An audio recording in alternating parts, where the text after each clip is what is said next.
Bem-vindos ao canal da Dramaturgia, um espaço dedicado às mais diferentes produções dramatúrgicas dos mais variados tempos e lugares. Meu nome é Samuel Kim e nesse vídeo nós vamos falar de uma das peças didáticas mais conhecidas do Bertolt Brecht, Aquele que diz sim, aquele que diz não. Se você curte esse tipo de conteúdo, aproveita para se inscrever no canal e dar uma curtida, porque isso ajuda o canal a crescer e produzir mais conteúdos como o que você vai ver aqui, tá bom? Então vamos pro vídeo. A peça didática Aquele que diz sim, aquele que diz não, do Brecht, foi escrita entre os anos de 1929 e 1930. E ela tem um subtítulo muito interessante que é Ópera Escolar. E foi musicada por um dos grandes parceiros da vida artística do Brecht, que é o Kurt Weill. Se você não conhece ainda as canções Kurt Weill, eu sugiro que você pesquise. E aqui no YouTube você vai encontrar várias das manifestações de interpretações maravilhosas das canções dele. Eu indico uma que particularmente acho belíssima, que são as interpretações da Ute Lemper. Bom, mas voltando à peça Aquele que diz sim, aquele que diz não, ela foi escrita com o objetivo de ser levada para as escolas públicas da Alemanha de 1930, que para a gente aqui no Brasil seriam os alunos na faixa etária do ensino médio. As peças didáticas do Brecht, como a professora Ingrid Kudela, uma das mais renomadas e entendedoras, conhecedoras da obra do Brecht, ela diz que o autoconhecimento, um exercício artístico coletivo, a participação ativa são elementos fundamentais e que já estão na teoria das peças didáticas do Brecht nesses anos de 1930. Mais especificamente, esse autoconhecimento ele seria a ideia de um eu coletivo e não de um eu individual. Essa ideia de uma emancipação, do autoconhecimento quanto uma emancipação coletiva, tem a ver com toda a obra do Brecht de fazer com que tanto aqueles que estão no público quanto aqueles que estão em cena possam proporcionar um exercício artístico coletivo de percepção da tessitura social de uma maneira muito mais intensa e profunda. Outra questão super importante sobre essa peça didática é que ela é baseada em uma peça tradicional do no japonês, chamada Taniko, o ritual do lançamento do vale. Na verdade, o Brecht teve acesso a uma versão de uma tradução feita pelo inglês Arthur Waley em 1921, que já trazia algumas modificações do enredo original.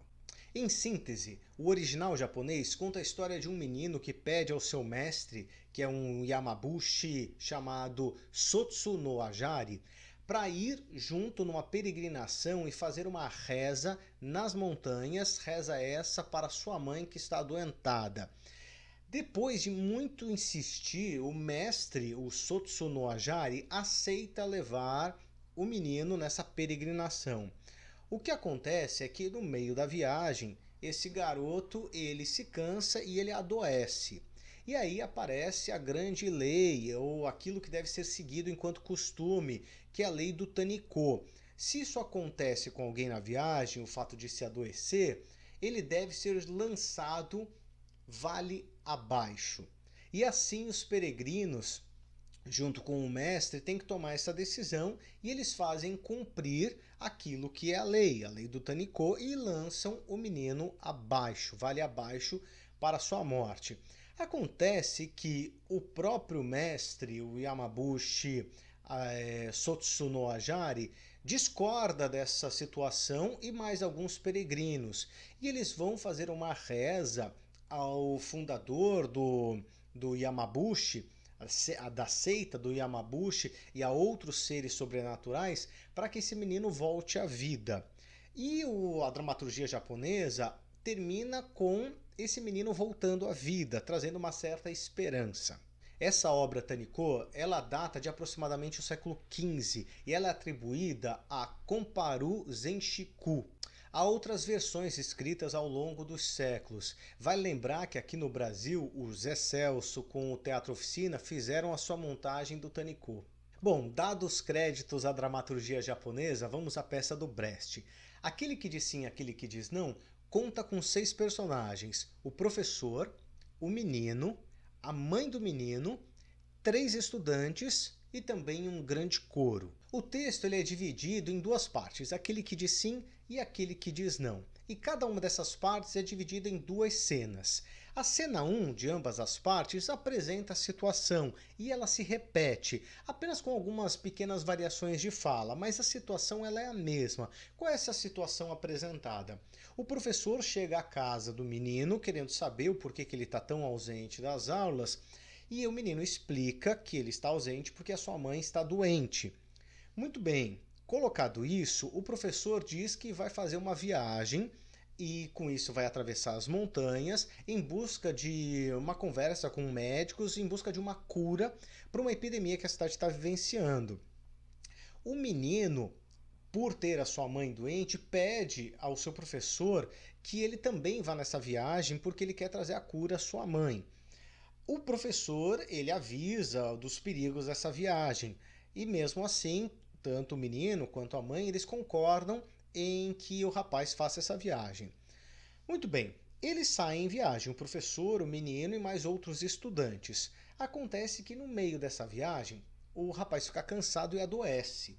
E existe uma grande tradição, um grande costume, que é quando alguém fica numa situação como essa, adoece no meio da viagem, deve ser feita a pergunta para esse que está adoentado se o grupo deve voltar à cidade ou não.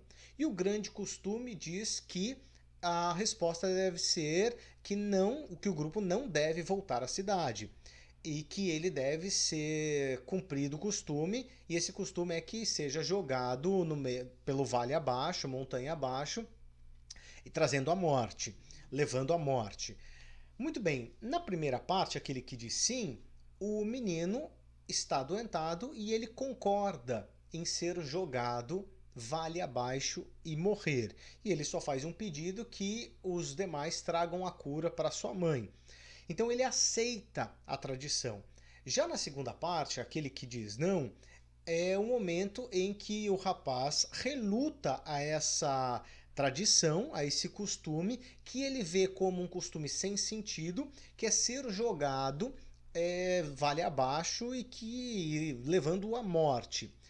Ao colocar esse questionamento do costume, o Brecht ele oportuniza tanto aqueles que estão em cena quanto aqueles que estão como espectadores a um grande problema, que é repensar quais são os costumes, quais são os paradigmas sociais. E é aí que mora a dialética das obras brechtianas. E no caso das peças didáticas, o fato de levar à escola um processo de reflexão, um exercício coletivo para se repensar a sociedade. Então, se você ainda não leu Aquele que diz sim, aquele que diz não do Brecht, aproveite para fazer a leitura. Se você desejar que alguma outra peça didática dele seja aqui feito vídeo, escreva aí nos comentários. Peço mais uma vez, encarecidamente, a dar uma curtida, se curtiram do vídeo, e também se inscreverem no canal.